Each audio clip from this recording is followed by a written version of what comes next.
ನಮಸ್ಕಾರ ಸ್ನೇಹಿತರೆ, ನಾನು ನಿಮ್ಮ ಮೀನಾಶಿಬು. ಸ್ಪರ್ಧಾ ಕ್ರಿಯೇಷನ್ಗೆ ಸ್ವಾಗತ. ಇವತ್ತು ತುಂಬಾ ಇಂಪಾರ್ಟೆಂಟ್ ಆದಂತ ಟಾಪಿಕ್ ಬಗ್ಗೆ ಡಿಸ್ಕಸ್ ಮಾಡ್ತಾ ಹೋಗೋಣ.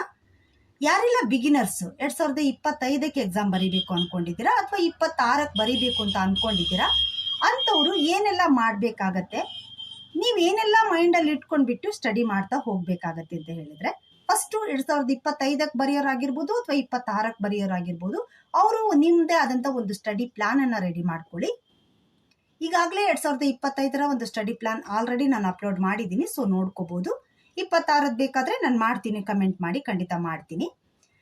ನೆಕ್ಸ್ಟು ಎಕ್ಸಾಮ್ ಪ್ಯಾಟರ್ನ್ ತಿಳ್ಕೊಳ್ಳಿ. ಹಾಗೆ UPSC ಏನನ್ನ ಡಿಮ್ಯಾಂಡ್ ಮಾಡ್ತಿದೆ ಅಂತ ತಿಳ್ಕೊಳ್ಳಿ. ಹಾಗೆ ತುಂಬಾನೇ ಇಂಪಾರ್ಟೆಂಟ್ ಆಗಿರುವಂಥದ್ದು ಸೋರ್ಸಸ್. ಯಾವ ಸೋರ್ಸ್ ಅನ್ನ ಯೂಸ್ ಮಾಡಿದ್ರೆ ಒಳ್ಳೆ ಸ್ಕೋರ್ ಮಾಡಲಿಕ್ಕೆ ಸಾಧ್ಯತೆ ಇದೆ. ಮಾರ್ಕೆಟಲ್ಲಿ ಸಾಕಷ್ಟು ಸೋರ್ಸ್ಗಳು ನಿಮಗೆ ಸಿಗ್ತಾ ಹೋಗುತ್ತೆ. ಸೊ ಎಲ್ಲಾ ಸೋರ್ಸ್ ಅನ್ನು ನಾವು ರೆಫರ್ ಮಾಡ್ತಾ ಹೋದ್ವಿ ಅಂತ ಹೇಳಿದ್ರೆ, ಇದೊಂದು ವೀಕ್ ಈ ತರ ರೆಫರ್ ಮಾಡ್ತಾ ಹೋದ್ವಿ ಅಂದ್ರೆ ನಮಗೆ ಗ್ರಿಪ್ಪೇ ಸಿಗಲ್ಲ. ಸೊ ಹಾಗಾಗಿ ಸಕ್ಸಸ್ ಆಗುವಂಥದ್ದು, ಇದನ್ನು ಓದಿದ್ರೆ ನನ್ಗೆ ಒಳ್ಳೆ ಮಾರ್ಕ್ಸ್ ಅನ್ನ ತೆಗಿಲಿಕ್ಕೆ ಸಾಧ್ಯತೆ ಇದೆ, ಇದನ್ನು ಓದಿದ್ರೆ ನಾನು UPSC ಡಿಮ್ಯಾಂಡ್ ಮಾಡ್ತಿರುವಂತ ಕ್ವಶನ್ ಅನ್ನ ಕ್ರಾಸ್ ಮಾಡ್ಲಿಕ್ಕೆ ಸಾಧ್ಯತೆ ಇದೆ ಅನ್ನುವಂತ ಬುಕ್ ಲಿಸ್ಟ್ ಅನ್ನ ರೆಡಿ ಮಾಡ್ಕೋಬೇಕಾಗಿದ್ದು ತುಂಬಾನೇ ಇಂಪಾರ್ಟೆಂಟ್ ಆಗುತ್ತೆ. ನಾನಿವಾಗ ನಿಮ್ಮೆದುರಿಗೆ ಫೈನಲ್ ಆಗಿರುವಂತ ಒಂದು ಬುಕ್ ಲಿಸ್ಟ್ ಅನ್ನ ತರ್ತಾ ಇದ್ದೀನಿ. ಅಂದ್ರೆ ನಾವು ಯೂಸ್ ಮಾಡ್ತಾ ಇರುವಂತದ್ದು, ಇದನ್ನೇ ನೀವು ಫೈನಲ್ ಮಾಡ್ಕೊಳ್ಳಿ ಅಂತ ಹೇಳ್ತಾ ಇಲ್ಲ. ನಾವು ಇಲ್ಲಿ ನಮ್ಮ ಹುಡುಗರಿಗೆ ಬೇಕಾಗಿರುವಂತ ಒಂದು ಫೈನಲ್ ಬುಕ್ ಲಿಸ್ಟ್ ಅನ್ನ ರೆಡಿ ಮಾಡ್ಕೊಂಡಿದ್ವಿ. ಸೊ ಆ ಫೈನಲ್ ಬುಕ್ ಲಿಸ್ಟ್ ಅನ್ನ ನಾನ್ ನಿಮ್ ಜೊತೆಗೆ ಅದನ್ನ ಶೇರ್ ಮಾಡ್ಕೋತಾ ಇದ್ದೀನಿ. ಇದು ನಿಮ್ಗೂ ಯೂಸ್ ಆಗ್ಬೋದು ಅಂತ ಒಂದು ಉದ್ದೇಶದಿಂದ ಇದನ್ನ ಶೇರ್ ಮಾಡ್ತಾ ಇರುವಂತದ್ದು. ಹಾಗೆ ವೆಬ್ಸೈಟ್ ಗಳನ್ನ ಯಾವೆಲ್ಲ ಯೂಸ್ ಮಾಡ್ಕೋಬೇಕು, ಹಾಗಾದ್ರೆ ಕರೆಂಟ್ ಅಫೇರ್ಸ್ ಅನ್ನ ಎಲ್ಲೆಲ್ಲಿ ಕವರ್ ಮಾಡ್ಕೋಬೇಕು ಏನು ಅನ್ನೋದನ್ನ ಡೀಟೇಲ್ಸ್ ಆಗಿ ವಿಡಿಯೋದಲ್ಲಿ ಹೇಳ್ತಾ ಹೋಗಿದ್ದೀನಿ. ವಿಡಿಯೋವನ್ನ ಕೊನೆ ತನಕ ನೋಡಿ, ಖಂಡಿತ ಯೂಸ್ಫುಲ್ ಇದೆ. ಯಾಕಂದ್ರೆ ಒಂದೇ ವಿಡಿಯೋದಲ್ಲಿ ಎಲ್ಲಾ ಡೀಟೇಲ್ಸ್ ಅನ್ನ ಕೊಡುವಂತ ಒಂದು ಉದ್ದೇಶದಿಂದ ಮಾಡಿರುವಂತ ಈ ವಿಡಿಯೋ. ಓಕೆನಾ? ಸೊ ಬನ್ನಿ ನೋಡ್ತಾ ಹೋಗೋಣ. ಫಸ್ಟ್ ಸಿಂಪಲ್ ಆಗಿ ಎಕ್ಸಾಮ್ ಪ್ಯಾಟರ್ನ್ ಅನ್ನ ನೋಡೋದಾದ್ರೆ, ಎಕ್ಸಾಮಿನೇಷನ್ಸ್ 3 ಹಂತದಲ್ಲಿ ನಡೆಯುತ್ತೆ: ಪ್ರಿಲಿಮ್ಸ್, ಮೇನ್ಸ್ ಮತ್ತೆ ಇಂಟರ್ವ್ಯೂ. ಪ್ರಿಲಿಮ್ಸ್ ಅಲ್ಲಿ ನಮ್ಗೆ 2 ಪೇಪರ್ ಇರುತ್ತೆ, ಒಂದು GS ಪೇಪರ್ ಮತ್ತೆ ಇನ್ನೊಂದು CSAT ಪೇಪರ್. ಇದು ಕ್ವಾಲಿಫೈಯಿಂಗ್ ಪೇಪರ್. ಸೊ ಇದನ್ನ ಗೆಟ್ ಆದಂತವ್ರು ಮೇನ್ಸ್ಗೆ ಹೋಗ್ತೀವಿ. ಮೇನ್ಸ್ ಅಲ್ಲಿ ನಮ್ಗೆ essay ಪೇಪರ್ ಇರುತ್ತೆ, GS1, GS2, GS3, GS4 paper ಇರುತ್ತೆ. ಹಾಗೆ ನಮ್ಗೆ ಆಪ್ಷನಲ್ ಸಬ್ಜೆಕ್ಟ್ ಅಂತ ಒಂದಿರುತ್ತೆ. ಆಪ್ಷನಲ್ ಅಲ್ಲಿ ನಾವ್ 2 ಪೇಪರ್, ಪೇಪರ್ 1 ಮತ್ತೆ ಪೇಪರ್ 2 ನೋಡ್ಕೋಬೇಕಾಗತ್ತೆ. ಇನ್ನ ಕ್ವಾಲಿಫೈಯಿಂಗ್ ಪೇಪರ್ ಆಗಿ ಕನ್ನಡ, ಇಂಗ್ಲಿಷ್ ಇರುತ್ತೆ. ಇವೆಲ್ಲದಕ್ಕೂ ಸಂಬಂಧಪಟ್ಟಾಗೆ GS1 ಅನ್ನ ನಾವ್ ಯಾವ ತರ ಅಪ್ರೋಚ್ ಮಾಡಬೇಕು, GS2, 3, 4 ಯಾವ ತರ ಅಪ್ರೋಚ್ ಮಾಡಬೇಕು ಅನ್ನೋದು ಕೂಡ ವಿಡಿಯೋ ಮಾಡಿದ್ದೀನಿ. ಸೊ ನೋಡ್ಕೊಳ್ಳಿ.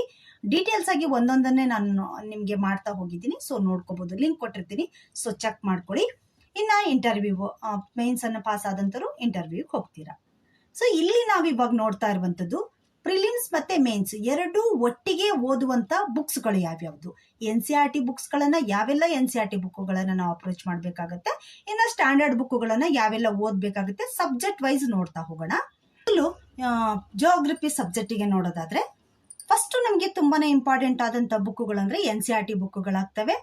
ಇಲ್ಲಿ ನಾವು ಇನ್ನೊಂದು ಮಿಸ್ಟೇಕ್ ಮಾಡ್ತೀವಿ. ಏನು ಅಂತ ಹೇಳಿದ್ರೆ, UPSC ಪ್ರಿಪರೇಷನ್ ನಡೆಸಬೇಕು ಅಂದ ತಕ್ಷಣ ಆಲ್ಮೋಸ್ಟ್ ಎಲ್ಲರೂ ಹೇಳುವಂಥದ್ದು NCERT ಬುಕ್ಗಳ ಫೌಂಡೇಶನ್ಸ್, ಸೊ ಅವನ್ನ ನಾವು ಓದ್ಬೇಕಾಗತ್ತೆ ಅಂತ.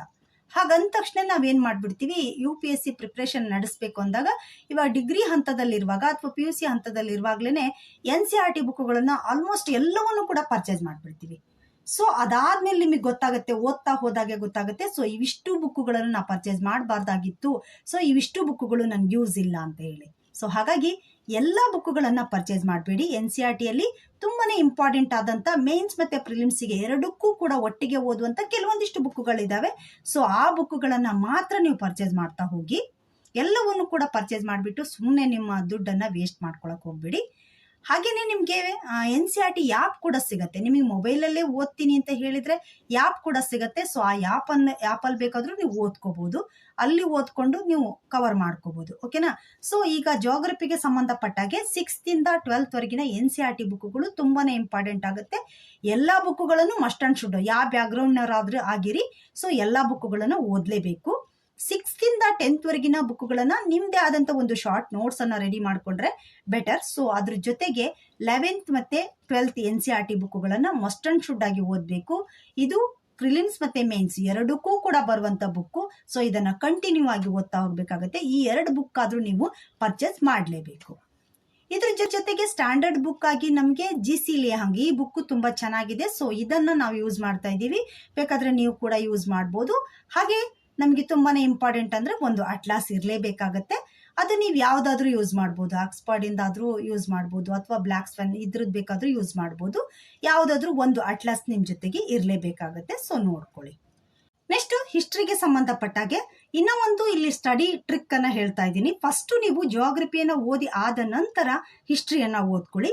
ಯಾಕೆ ಅಂತ ಹೇಳಿದ್ರೆ ಜಿಯೋಗ್ರಫಿಯಲ್ಲಿ ನೀವು ಆಲ್ರೆಡಿ ಮ್ಯಾಪಿಂಗ್ ಮಾಡೋದನ್ನ ಕಲ್ತ್ಬಿಟ್ಟಿರ್ತೀರಾ. ಸೊ ಮ್ಯಾಪ್ಗಳನ್ನ ನೋಡಿ ನೋಡಿ ಓದಿರ್ತೀರಾ. ಸೊ ಎಲ್ಲಿ ಯಾವ ಪ್ಲೇಸ್ ಇದೆ ಅನ್ನುವಂಥದ್ದು ತಿಳಿತಾ ಹೋಗಿರತ್ತೆ. ಹಿಸ್ಟ್ರಿ ಓದುವಾಗ ನಿಮ್ಗೆ ಯಾವ ಪ್ಲೇಸ್ ಎಲ್ಲಿ ಬರುತ್ತೆ ಏನು ಅನ್ನುವಂಥದ್ದು ಎಲ್ಲದೂ ಕೂಡ ಐಡೆಂಟಿಫೈ ಮಾಡ್ಲಿಕ್ಕೆ ಈಸಿ ಆಗುತ್ತೆ. ಈ ತರ ಲಿಂಕ್ ಮಾಡಿ ಓದ್ತಾ ಹೋದ್ರೆ ಅಂದ್ರೆ ನಿಮ್ಗೆ ಜಾಸ್ತಿ ದಿನದವರೆಗೂ ನೆನಪಿರತ್ತೆ.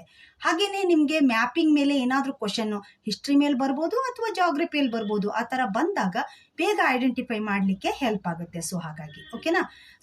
ಹಿಸ್ಟ್ರಿಗೆ ಸಂಬಂಧಪಟ್ಟಾಗೆ ನಾವು 3 ಹಂತದಲ್ಲಿ ಸ್ಟಡಿ ಮಾಡ್ತೀವಿ: ಏನ್ಸಿಯಂಟ್, ಮಿಡವೆಲ್ ಮತ್ತೆ ಮಾಡರ್ನ್. ಏನ್ಸಿಯಂಟಿಗೆ ಸಂಬಂಧಪಟ್ಟಾಗೆ RS ಶರ್ಮಾ ಈ ಬುಕ್ ಅನ್ನ ರೆಫರ್ ಮಾಡಬಹುದು. ಅದ್ರ ಜೊತೆಗೆ 11th NCERT, Tamil Nadu NCERT book ತುಂಬಾ ಚೆನ್ನಾಗಿದೆ.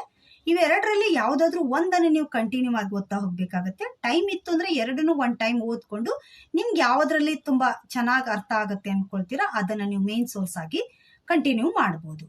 ನೆಕ್ಸ್ಟ್ ಮಿಡವೆಲ್ಗೆ ಸಂಬಂಧಪಟ್ಟಾಗೆ ಸತೀಶ್ ಚಂದ್ರ, ಇದು ಓಲ್ಡ್ NCERT ಬುಕ್. ಸೊ ಇದನ್ನ ನೀವು ರೆಫರ್ ಮಾಡಬಹುದು. ಇನ್ನು ಮಾಡರ್ನ್ಗೆ ಸಂಬಂಧಪಟ್ಟಾಗೆ ಬಿಪಿನ್ ಚಂದ್ರ ಅಥವಾ ಸ್ಪೆಕ್ಟ್ರಮ್, ಎರಡರಲ್ಲಿ ಯಾವ್ದಾದ್ರು ಒಂದನ್ನ ರೆಫರ್ ಮಾಡಿ. ಎರಡು ಕೂಡ ಸೇಮ್ ಇನ್ಫಾರ್ಮೇಶನ್ ಒಳಗೊಂಡಿರುವಂತ ಬುಕ್ಗಳು. ಯಾವ ಬುಕ್ ಬೇಕಾದ್ರೂ ರೆಫರ್ ಮಾಡಬಹುದು. ಬಟ್ ನಿಮ್ಗೆ ಯಾವ್ದು ಬೇಕು ಅನ್ಸುತ್ತೋ ಅದನ್ನ ರೆಫರ್ ಮಾಡಬಹುದು. ನಾವಿಲ್ಲಿ ಕೆಲವೊಂದಿಷ್ಟು ಜನ ಇದನ್ನ ಯೂಸ್ ಮಾಡಿದ್ರೆ ಕೆಲವೊಂದಿಷ್ಟು ಜನ ಅದನ್ನ ಯೂಸ್ ಮಾಡ್ತಿದೀವಿ. ಸೊ ಯಾವ್ದು ಬೇಕಾದ್ರೂ ನೀವು ಯೂಸ್ ಮಾಡ್ಕೊಳ್ಳಿ. ನೆಕ್ಸ್ಟ್ ಪೊಲಿಟಿಗೆ ಸಂಬಂಧಪಟ್ಟಾಗೆ ನೀವೇನಾದ್ರೂ ಆರ್ಟ್ಸ್ ಬ್ಯಾಕ್ ಗ್ರೌಂಡ್ನವ್ರು ಆಗಿದ್ರಿ ಅಂತ ಅಂದ್ರೆ 6th ಇಂದ ಓದುವಂತ ಅವಶ್ಯಕತೆ ಇಲ್ಲ. ನಿಮ್ಗೆ ಪೊಲಿಟಿಯಲ್ಲಿ ಹಿಡ್ತಾ ಇಲ್ಲ, ಪೊಲಿಟಿ ನಿಮಗೆ ಅಂಡರ್ಸ್ಟ್ಯಾಂಡ್ ಆಗ್ತಾ ಇಲ್ಲ ಅಂತ ಅನ್ಕೊಂಡ್ರೆ ಮಾತ್ರ ಯಾಪಲ್ಲೇ ಓದ್ಕೋಬಹುದು. 6th ಇಂದ 12th ವರೆಗಿನೂ ಎಲ್ಲ ಬುಕ್ಗಳನ್ನ ನೀವು ಯಾಪಲ್ಲೇ ಓದ್ಕೋಬಹುದು. ಬಟ್ ಯಾವುದೇ ಬ್ಯಾಕ್ ಗ್ರೌಂಡ್ನವ್ರು ಆಗಿರ್ಲಿ ನೀವು 11th NCERT ಬುಕ್ ಅನ್ನ ಮಸ್ಟ್ ಅಂಡ್ ಶುಡ್ ಆಗಿ ಓದ್ಬೇಕು. ಇದು ಕಂಟಿನ್ಯೂ ಆಗಿ ಓದುವಂಥದ್ದು. ಪ್ರಿಲಿಮ್ಸ್ ಮತ್ತೆ ಮೇನ್ಸ್ ಎರಡಕ್ಕೂ ಕೂಡ ಓದುವಂತ book 11th IC at work ಅನ್ನುವಂತ ಬುಕ್ ಇದೆ. ಸೊ ಇದನ್ನ ನೀವು ಕಂಟಿನ್ಯೂ ಆಗಿ ಓದ್ಕೊಳ್ಳಿ. ಇನ್ನ ಸ್ಟ್ಯಾಂಡರ್ಡ್ ಬುಕ್ ಆಗಿ M ಲಕ್ಷ್ಮೀಕಾಂತ್ ಈ ಬುಕ್ ಅನ್ನ ರೆಫರ್ ಮಾಡ್ತಾ ಹೋಗ್ಬೇಕಾಗತ್ತೆ. ಇನ್ನು ಇದ್ರ ಜೊತೆಗೆ ಬೇರೆ ಆಕ್ಟ್ ಬುಕ್ ಅಂತ ಇರುತ್ತೆ. ಸೊ ಈ ಬುಕ್ ಅನ್ನು ಕೂಡ ರೆಫರ್ ಮಾಡಬೇಕು. ಇದು ಸಂಪೂರ್ಣವಾಗಿ ಆಕ್ಟ್ ಗಳನ್ನೇ ಒಳಗೊಂಡಿರುವಂತ ಬುಕ್ ಆಗಿದೆ. ಹಾಗೆ ಇದಕ್ಕೆ ಒಂದು ವೆಬ್ಸೈಟ್ ಕೂಡ ಇದೆ. ನಾವು ವೆಬ್ಸೈಟ್ ಗಳನ್ನ ಹೇಳುವಾಗ ಹೇಳ್ತೀನಿ. ಪೊಲಿಟಿಗೆ ಸಂಬಂಧಪಟ್ಟಾಗಿ ಒಂದು ವೆಬ್ಸೈಟ್ ಅನ್ನು ಕೂಡ ನಾವು ಯೂಸ್ ಮಾಡ್ತಾ ಹೋಗ್ಬೇಕಾಗುತ್ತೆ. ವೆಬ್ಸೈಟ್ ಹೇಳುವಾಗ ಹೇಳ್ತೀನಿ. ಹಾಗೇನೆ ಪರ್ಟಿಕ್ಯುಲರ್ ಆಗಿ ಲಕ್ಷ್ಮೀಕಾಂತ್ ಇರ್ಬೋದು, ಫೈನ್ ಆರ್ಟ್ ಇರ್ಬೋದು, ಬೇರೆ ಆಕ್ಟ್ ಇರ್ಬೋದು, ಅಥವಾ ಸತೀಶ್ ಚಂದ್ರ ಆಗಿರ್ಬೋದು, ಸ್ಪೆಕ್ಟ್ರಮ್ ಆಗಿರ್ಬೋದು, ಇವೆಲ್ಲಾ ಬುಕ್ಗಳನ್ನ ಯಾವ ತರ ಕ್ರೊನಾಲಜಿಕಲ್ ಆಗಿ ಓದ್ತಾ ಹೋಗ್ಬೇಕಾಗುತ್ತೆ, ಯಾವ ತರ ಅಪ್ರೋಚ್ ಮಾಡಿದ್ರೆ ನಮ್ಗೆ ಈಸಿಯಾಗಿ ಓದ್ಲಿಕ್ಕೆ ಸಾಧ್ಯತೆ ಇದೆ ಏನು ಅನ್ನುವಂತ ಡೀಟೇಲ್ಸ್ ಆಗಿ ಒಂದೊಂದೇ ಬುಕ್ಕಿನ ವಿಡಿಯೋ ಕೂಡ ಇದೆ. ಲಿಂಕ್ ಕೊಟ್ಟಿರ್ತೀನಿ. ಸೊ ನೋಡ್ಕೊಳ್ಳಿ, ಅದು ಕೂಡ ನಿಮ್ಗೆ ತುಂಬಾನೇ ಹೆಲ್ಪ್ ಆಗುತ್ತೆ. ನೆಕ್ಸ್ಟ್ ಎಕನಾಮಿಗೆ ಸಂಬಂಧಪಟ್ಟಾಗೆ NCERT book 9th 10th 11th 12th ಈ NCERT ಬುಕ್ಗಳನ್ನ ಓದ್ಕೋಬೇಕು. ಇಲ್ಲಿ ಮೈಕ್ರೋ ಮತ್ತೆ ಮ್ಯಾಕ್ರೋ ಎಕನಾಮಿ ಅಂತ ಬರುತ್ತೆ. ಸೊ ಇವನ್ನ ನೋಡ್ಕೊಳ್ಳಿ. ನಿಮ್ಗೆ ಎಕನಾಮಿ ಏನಾದ್ರೂ ಟಫ್ ಆಗ್ತಾ ಇದ್ರೆ, ಎಕನಾಮಿಗೆ ಸ್ವಲ್ಪ ಟಫ್ ಅನ್ಸುತ್ತೆ ಅಂತ ಅನ್ಕೊಂಡ್ರೆ ಅಂತವ್ರು ನೀವು ತಮಿಳುನಾಡು NCERT ಬುಕ್ ತುಂಬಾ ಚೆನ್ನಾಗಿದೆ. ಇದು ಬೇಸಿಕ್ ಆಗಿ ನಮ್ಗೆ ತುಂಬಾನೇ ಫೌಂಡೇಶನ್ ಹಾಕುವಂತ ಬುಕ್ ಆಗಿದೆ. ಇದನ್ನ ಬೇಕಾದ್ರೆ ರೆಫರ್ ಮಾಡಬಹುದು. ಇನ್ನ ಸ್ಟ್ಯಾಂಡರ್ಡ್ ಬುಕ್ ಆಗಿ ನಿತಿನ್ ಸಿಂಘಾನಿಯ ಬುಕ್ ಬೇಕಾದ್ರೆ ರೆಫರ್ ಮಾಡಿ, ರಮೇಶ್ ಸಿಂಗ್ ಆದ್ರೂ ಯೂಸ್ ಮಾಡಿ. ಎರಡೂ ಚೆನ್ನಾಗಿದ್ದಾವೆ. ಸೊ ಇದರಲ್ಲಿ ಯಾವ್ದಾದ್ರು ಒಂದನ್ನ ನೀವು ರೆಫರ್ ಮಾಡಬಹುದು. ನಿಮ್ಗೆ ಯಾವ್ದು ಬೇಕೋ ಅದನ್ನ ಯೂಸ್ ಮಾಡ್ತಾ ಹೋಗಿ. ನೆಕ್ಸ್ಟ್ ಸೈನ್ಸ್ ಅಂಡ್ ಟೆಕ್ನಾಲಜಿಗೆ ಸಂಬಂಧಪಟ್ಟಾಗೆ ಸಾಕಷ್ಟು ಮಾರ್ಕೆಟ್ ಅಲ್ಲಿ ಬುಕ್ ಸಿಗತ್ತೆ ನಿಮಗೆ. ಬಟ್ ನಾವು ಯೂಸ್ ಮಾಡುವಂತ book Vajiram and Ravi yellow book. So ಈ ಬುಕ್ ಅನ್ನ ನಾವು ಯೂಸ್ ಮಾಡ್ತಾ ಇದೀವಿ. ಇದು ತುಂಬಾ ಚೆನ್ನಾಗಿದೆ. ಇದನ್ನ ಬೇಕಾದ್ರೆ ಯೂಸ್ ಮಾಡಬಹುದು. ಇದ್ರ ಜೊತೆಗೆ ನಿಮ್ ಬೇಸಿಕ್ ಆಗಿ ನೀವು ಏನಾದ್ರೂ ಸ್ಟ್ರಾಂಗ್ ಆಗಬೇಕು, ಬ್ಯಾಕ್ ಗ್ರೌಂಡ್ ಇಲ್ಲ, ಸೈನ್ಸ್ ಬ್ಯಾಕ್ ಗ್ರೌಂಡ್ ಅಲ್ಲ ನಮ್ದು, ಆರ್ಟ್ಸ್ ಬ್ಯಾಕ್ ಗ್ರೌಂಡ್ ಅಥವಾ commerce back ground, others back ground, science back ground ಅನ್ನ ಬಿಟ್ಟು ಬೇರೆ ಬ್ಯಾಕ್ ಗ್ರೌಂಡ್ ನವರು 12th NCERT ಬಯಾಲಜಿ ಬುಕ್ ಅಲ್ಲಿ ಬಯೋಟೆಕ್ ಅಂತ ಹೇಳಿ ಒಂದು ಕಾನ್ಸೆಪ್ಟ್ ಇದೆ. ಸೊ ಅದರಲ್ಲಿ 2 ಲೆಸನ್ ಇದಾವೆ. ಸೊ ಇವನ್ನ ಯೂಸ್ ಮಾಡ್ಕೋಬಹುದು. ಅದನ್ನ ಓದ್ಕೊಂಡ್ರೆ ನಿಮ್ಗೆ ಬೇಸಿಕ್ ಆಗಿ ಸ್ಟ್ರಾಂಗ್ ಆಗುತ್ತೆ. ಸೊ ನೋಡ್ಕೊಳ್ಳಿ. ಇದ್ರ ಜೊತೆಗೆ current affairs, the Hindu news paper ಅಲ್ಲಿ ನಿಮ್ಗೆ ವೀಕ್ಲಿ 1 ಟೈಮು ಸೈನ್ಸ್ ಅಂಡ್ ಟೆಕ್ನಾಲಜಿಗೆ ಸಂಬಂಧಪಟ್ಟಾಗಿ ಎಕ್ಸ್ಟ್ರಾ ಪೇಜ್ ಬರುತ್ತೆ. ಸೊ ಅಲ್ಲಿ ನೀವು ಕವರ್ ಮಾಡ್ಕೋಬಹುದು. ಸಾಕಷ್ಟು ವಿಷಯ ಅಲ್ಲೇ ಕವರ್ ಆಗುತ್ತೆ. ಇನ್ನ PT 365 ಅಲ್ಲೂ ಕೂಡ ಕವರ್ ಆಗ್ತಾ ಹೋಗುತ್ತೆ. ಅದು ಲಾಸ್ಟ್ ಸಿಗುತ್ತೆ ನಮಗೆ PT 365. ಕಂಟಿನ್ಯೂ ಆಗಿ ನೀವು ಸ್ಟಡಿ ಮಾಡ್ಬೇಕು ಅಂತಂದ್ರೆ ದ ಹಿಂದೂ ನ್ಯೂಸ್ ಪೇಪರ್ ಅಲ್ಲಿ ಮತ್ತೆ ಮ್ಯಾಗಝಿನ್ ಅಲ್ಲಿ ನಿಮಗೆ ಸೈನ್ಸ್ ಅಂಡ್ ಟೆಕ್ನಾಲಜಿಗೆ ಸಂಬಂಧಪಟ್ಟಾಗೆ ಸಿಗ್ತಾ ಹೋಗುತ್ತೆ. ಜಾಸ್ತಿ ನೀವು ಕರೆಂಟ್ ಅಫೇರ್ಸ್ಗೆ ಒತ್ತು ಕೊಡ್ಬೇಕಾಗತ್ತೆ. ಇದು ಬೇಸಿಕ್ ಆಗಿ ನೀವು NCERT ಬುಕ್ಗಳನ್ನ ಕವರ್ ಮಾಡ್ಕೊಂಡ ನಂತರ ನೆಕ್ಸ್ಟ್ ವಾಜಿರಾಮ್ ಬುಕ್ ಅನ್ನು ಕೂಡ ಕವರ್ ಮಾಡ್ಕೊಂಡಾದ್ಮೇಲೆ ಓಕೆನಾ. ನೆಕ್ಸ್ಟ್ ಎನ್ವಿರಾನ್ಮೆಂಟಿಗೆ ಸಂಬಂಧಪಟ್ಟಾಗೆ 11th NCERT book, biology book ಅದು ಕೂಡ ಲಾಸ್ಟ್ 4 ಲೆಸನ್ ಇದಾವೆ. ಸೊ ಇವನ್ನ ನೀವು ಓದ್ಕೊಂಡ್ರೆ ನಿಮ್ಗೆ ಈಸಿಯಾಗಿ ಎನ್ವಿರಾನ್ಮೆಂಟ್ ಬೇಸಿಕ್ ಆಗಿ ಕವರ್ ಆಗುತ್ತೆ. ಇದ್ರ ಜೊತೆಗೆ ಕರೆಂಟ್ ಅಫೇರ್ಸ್ ಅನ್ನ ಸೇಮ್ ಮ್ಯಾಗಝಿನ್ ಮತ್ತೆ the Hindu news paper magazine ಮತ್ತೆ PT 365 ಇದರಲ್ಲಿ ನೀವು ಕವರ್ ಮಾಡ್ಕೋಬೇಕಾಗತ್ತೆ. ಇನ್ನ ಒಂದು ನಾವು ರೆಫರ್ ಮಾಡ್ತಾ ಇರುವಂತ ಒಂದು ಟೆಲಿಗ್ರಾಮ್ ಗ್ರೂಪ್ ತುಂಬಾ ಚೆನ್ನಾಗಿದೆ. ನಿಮ್ಗೂ ಯೂಸ್ ಆದ್ರೆ ಯೂಸ್ ಮಾಡ್ಕೊಳ್ಳಿ, ಒಂದ್ಸರಿ ವಿಸಿಟ್ ಕೊಡಿ. ಡಾಕ್ಟರ್ ಸಿವಿನ್ ಸರ್ ಅಂತ ಹೇಳಿ, ಇವರು ಆಲ್ರೆಡಿ UPSC ಎಕ್ಸಾಮ್ ಅನ್ನ ಪಾಸ್ ಮಾಡಿಬಿಟ್ಟು ಆಫೀಸರ್ ಇದ್ದಾರೆ. ಸೊ ಇವ್ರ ಕ್ಲಾಸಸ್ ತುಂಬಾ ಚೆನ್ನಾಗಿ ಬರ್ತಾ ಇದ್ದಾವೆ. ನಾವು ರೆಗ್ಯುಲರ್ ಆಗಿ ಅವನ್ನ ವಾಚ್ ಮಾಡ್ತಾ ಇರ್ತೀವಿ ಕ್ಲಾಸಸ್ಗಳನ್ನ. ಸೊ ನೀವು ಕೂಡ ಯೂಸ್ ಮಾಡ್ಕೋಬಹುದು, ನೋಡ್ಕೊಳ್ಳಿ. ನೆಕ್ಸ್ಟ್ ಆರ್ಟ್ ಅಂಡ್ ಕಲ್ಚರ್ಗೆ ಸಂಬಂಧಪಟ್ಟಾಗೆ 11th NCERT book, fine art book ತುಂಬಾ ಚೆನ್ನಾಗಿದೆ. ಸೊ ಈ ಬುಕ್ ಅನ್ನ ನೀವು ರೆಫರ್ ಮಾಡಲೇಬೇಕು. ಹಾಗೆ ಆರ್ಟ್ ಅಂಡ್ ಕಲ್ಚರ್ ಅನ್ನ ಹಿಸ್ಟ್ರಿ ಜೊತೆಗೆ ಓದ್ಕೊಳ್ಳೋದು ಬೆಟರ್. ಸಪ್ರೇಟ್ ಆಗಿ ಓದಿದ್ರೆ ಸ್ವಲ್ಪ ಕಷ್ಟ ಆಗುತ್ತೆ, ಅದ್ರ ಜೊತೆಗೆ ಓದ್ಕೊಳ್ಳಿ. ನೆಕ್ಸ್ಟ್ ಇದಕ್ಕೆ ಮೇನ್ ಆಗಿ ಸ್ಟ್ಯಾಂಡರ್ಡ್ ಬುಕ್ ಆಗಿ ನೀವು ಯಾವ್ದನ್ನ ಓದ್ಕೋಬಹುದು ಅಂದ್ರೆ ನಿತಿನ್ ಸಿಂಘಾನಿಯಾ ಈ ಬುಕ್ ಅನ್ನ ರೆಫರ್ ಮಾಡಬಹುದು. ನೆಕ್ಸ್ಟ್ ಪೋಸ್ಟ್ ಇಂಡಿಪೆಂಡೆನ್ಸ್, ಇದು ಮೇನ್ಸ್ ಟಾಪಿಕ್, ಮೇನ್ಸ್ಗೆ ಮಾತ್ರ ಬರುವಂತ ಟಾಪಿಕ್ ಆಗಿದೆ. ಸೊ ಇದಕ್ಕೆ ನಾವು ನೋಡುವಂಥದ್ದು politics in India since independence 11th NCERT book, ಈ ಬುಕ್ ಅನ್ನ ರೆಫರ್ ಮಾಡ್ಕೊಳ್ಳಿ. ನೆಕ್ಸ್ಟ್ ಸ್ಪೆಕ್ಟ್ರಮ್ ಬುಕ್ ಅಲ್ಲೇನೆ ನ್ಯೂ ಅಡಿಷನ್ ಅಲ್ಲಿ ಲಾಸ್ಟ್ 200 ಪೇಜಸ್ ಪೂರ್ತಿ ಸಂಪೂರ್ಣವಾಗಿ ಪೋಸ್ಟ್ ಇಂಡಿಪೆಂಡೆನ್ಸ್ಗೆ ಸಂಬಂಧಪಟ್ಟ ಇರುವಂತ ಕಾನ್ಸೆಪ್ಟ್ ಅನ್ನೇ ಒಳಗೊಂಡಿದೆ. ಸೊ ಇದನ್ನ ನೀವು ಓದ್ಕೊಂಡ್ರೆ ಸಾಕಾಗುತ್ತೆ ಯಾವುದಕ್ಕೆ, ಪೋಸ್ಟ್ ಇಂಡಿಪೆಂಡೆನ್ಸ್ಗೆ. ನೆಕ್ಸ್ಟ್ ಇಂಡಿಯನ್ ಸೊಸೈಟಿ, ಇದು ಕೂಡ ಅಷ್ಟೇ ಮೇನ್ಸ್ ಟಾಪಿಕ್, ಇದು GS 1 ಅಲ್ಲಿ ಬರುತ್ತೆ. ಇದಕ್ಕೆ ನೀವು Indian society social change and development in India, ಇದು NCERT ಬುಕ್. ಸೊ ಇದನ್ನ ರೆಫರ್ ಮಾಡ್ಕೊಳ್ಳಿ. ಇದ್ರ ಜೊತೆಗೆ ಯಾವ್ದಾದ್ರು ಒಂದು ಕೋಚಿಂಗ್ ನೋಟ್ಸ್ ಅನ್ನ ರೆಫರ್ ಮಾಡಿದ್ರೆ ಬೆಟರ್. ಯಾವ್ದಾದ್ರು ತಗೊಳ್ಳಿ. ಸೊ ಯಾವ್ದಾದ್ರು ಒಂದು ಕೋಚಿಂಗ್ ನೋಟ್ಸ್ ಅನ್ನ ರೆಫರ್ ಮಾಡ್ತಾ ಹೋಗಿ.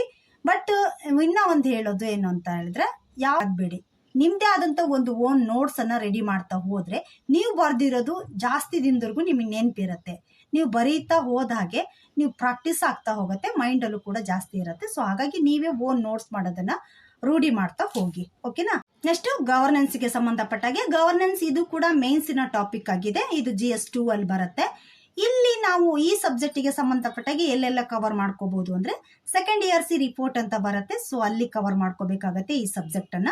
ನೆಕ್ಸ್ಟ್ ಕರೆಂಟ್ ಅಫೇರ್ಸ್, ಹಾಗೇನೆ ಮತ್ತೆ ಯಾವೆಲ್ಲ ಸೋರ್ಸ್ ಇಂದ ಕವರ್ ಮಾಡ್ಕೋಬಹುದು ಅಂದ್ರೆ ನೀತಿ ಆಯೋಗ ಮತ್ತೆ ವಿಷನ್ ವ್ಯಾಲ್ಯೂ ಎಡೆಡ್ ಮೆಟೀರಿಯಲ್ ಅಂತ ಬರುತ್ತೆ. ಸೊ ಅಲ್ಲಿ ಕವರ್ ಮಾಡ್ಕೋಬಹುದು, ಯಾವುದಕ್ಕೆ, ಗವರ್ನೆನ್ಸ್ಗೆ ಸಂಬಂಧಪಟ್ಟಾಗೆ ಸಂಪೂರ್ಣವಾಗಿ ಅಲ್ಲಿ ಕವರ್ ಆಗ್ತಾ ಹೋಗುತ್ತೆ ನಿಮ್ಗೆ. ಇನ್ನು ಇಂಟರ್ನ್ಯಾಷನಲ್ ರಿಲೇಷನ್ಸ್, ಇದಕ್ಕೆ ಸಂಬಂಧಪಟ್ಟಾಗೆ ಯಾವ್ದಾದ್ರು ಒಂದು ಕೋಚಿಂಗ್ ನೋಟ್ಸ್ ಅನ್ನ ರೆಫರ್ ಮಾಡೋದು ಬೆಟರು. ಹಾಗೇನೆ ಇದಕ್ಕೆ ನಿಮ್ಗೆ ಸಿವಿಲ್ಸ್ ಡೈಲಿ ಅಂತ ಒಂದು ವೆಬ್ಸೈಟ್ ಇದೆ. ಸೊ ಆ ವೆಬ್ಸೈಟಿಗೆ ವಿಸಿಟ್ ಅನ್ನು ಕೊಡಿ, ಕರೆಂಟ್ ಅಫೇರ್ಸ್ ಅಲ್ಲಿ ಕವರ್ ಆಗ್ತಾ ಹೋಗುತ್ತೆ. ಇದಿಷ್ಟನ್ನ ನೀವು ಮಾಡ್ತಾ ಹೋಗ್ಬೇಕಾಗತ್ತೆ. ಇನ್ನು ಸೋಷಿಯಲ್ ಜಸ್ಟಿಸ್, ಇದು ಕೂಡ ಅಷ್ಟೇ ಮೇನ್ಸಿನ ಟಾಪಿಕ್. ಇದಕ್ಕೂ ಅಷ್ಟೇ ಯಾವ್ದಾದ್ರು ಒಂದು ಕೋಚಿಂಗ್ ನೋಟ್ಸ್ ಅನ್ನ ರೆಫರ್ ಮಾಡ್ಕೊಳ್ಳಿ. ಇನ್ನ ಕರೆಂಟ್ ಅಫೇರ್ಸ್, ಇದು ಪ್ರಿಲಿಮ್ಸ್ ಮತ್ತೆ ಮೇನ್ಸ್ ಎರಡರಲ್ಲೂ ಕೂಡ ಕರೆಂಟ್ ಅಫೇರ್ಸ್ PT 365 ಬರ್ತಾ ಇರುತ್ತೆ, ವಿಷನ್ ಇನ್ನ 365 ಬರ್ತಾ ಇರುತ್ತೆ. ಸೊ ಅದನ್ನ ನೀವು ಯೂಸ್ ಮಾಡಿಕೊಂಡು ಸೋಷಿಯಲ್ ಜಸ್ಟಿಸ್ ಅನ್ನ ಕವರ್ ಮಾಡ್ಕೋಬೇಕಾಗತ್ತೆ. Next internal security and disaster management, ಇದಕ್ಕೆ ಸಂಬಂಧಪಟ್ಟಾಗೆ ಬೆಸ್ಟ್ ಬುಕ್ ಅಂತಂದ್ರೆ ಅಶೋಕ್ ಕುಮಾರ್ ಅಂಡ್ ವಿಪುಲ್, ಈ ಬುಕ್ ಅನ್ನ ನೀವು ರೆಫರ್ ಮಾಡಬಹುದು. ಇದು ತುಂಬಾ ಚೆನ್ನಾಗಿದೆ. ಇನ್ನು ಡಿಸಾಸ್ಟರ್ ಮ್ಯಾನೇಜ್ಮೆಂಟ್ಗೆ ಸಂಬಂಧಪಟ್ಟಾಗೆ NDMA ಗೈಡ್ಲೈನ್ಸ್ ಅಂತ ಇದೆ. ಸೊ ಇದನ್ನ ರೆಫರ್ ಮಾಡಬಹುದು. ಇಲ್ಲಿ ನಿಮ್ಗೆ ಡಿಸಾಸ್ಟರ್ ಮ್ಯಾನೇಜ್ಮೆಂಟ್ ಸಂಪೂರ್ಣವಾಗಿ ಕವರ್ ಆಗ್ತಾ ಹೋಗುತ್ತೆ. ಎಥಿಕ್ಸ್ಗೆ ಸಂಬಂಧಪಟ್ಟಾಗೆ ನಮ್ಗೆ ಇಲ್ಲಿ human values, attitude, next case studies ಬಗ್ಗೆ ಬರ್ತಾ ಇರುತ್ತೆ.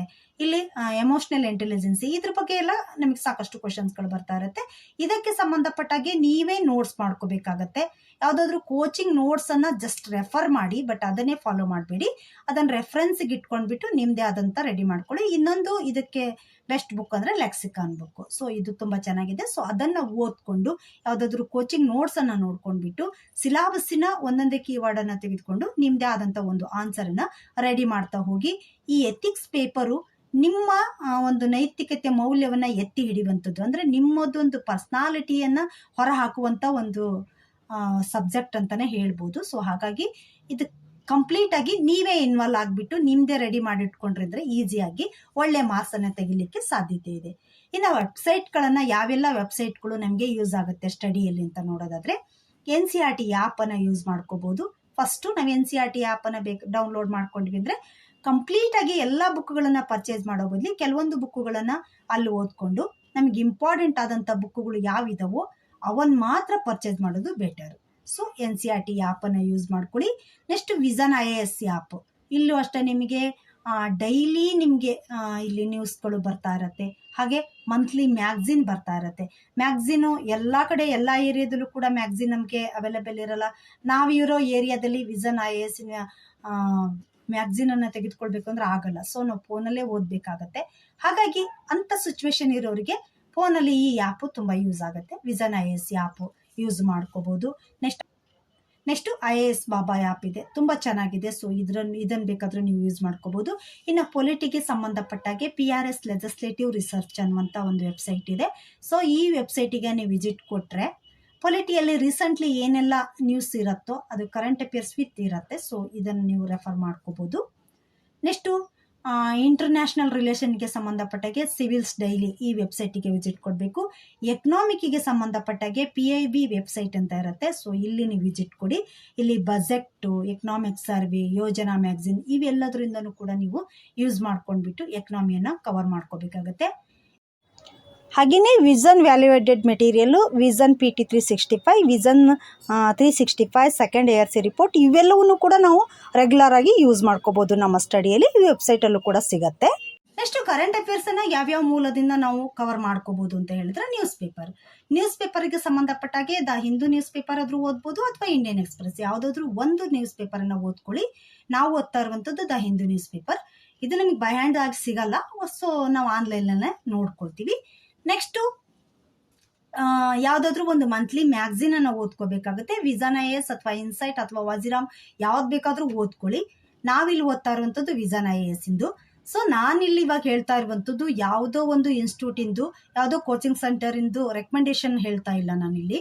ನಾವು ಯಾವುದನ್ನು ಯೂಸ್ ಮಾಡ್ತಾ ಇದ್ದೀವಿ ಅದನ್ನು ಮಾತ್ರ ನಾನು ನಿಮ್ಮ ಹತ್ರ ಶೇರ್ ಮಾಡ್ಕೊಳ್ತಾ ಇದ್ದೀನಿ. ಓಕೆನಾ. ನೆಕ್ಸ್ಟು ವಿಷನ್ PT 365 ಇದು ಪ್ರಿಲಿಮ್ಸಿಗೆ ಸಂಬಂಧಪಟ್ಟಾಗೆ, ವಿಷನ್ 365 ಇದು ಮೇನ್ಸಿಗೆ ಸಂಬಂಧಪಟ್ಟಾಗೆ ಇರುತ್ತೆ. ಸೊ ನೋಡ್ಕೋಬಹುದು. ಕರೆಂಟ್ ಅಫೇರ್ಸ್ 1 ಇಯರಿಂದು ಸಂಪೂರ್ಣವಾಗಿ ಕವರ್ ಆಗ್ತಾ ಹೋಗುತ್ತೆ.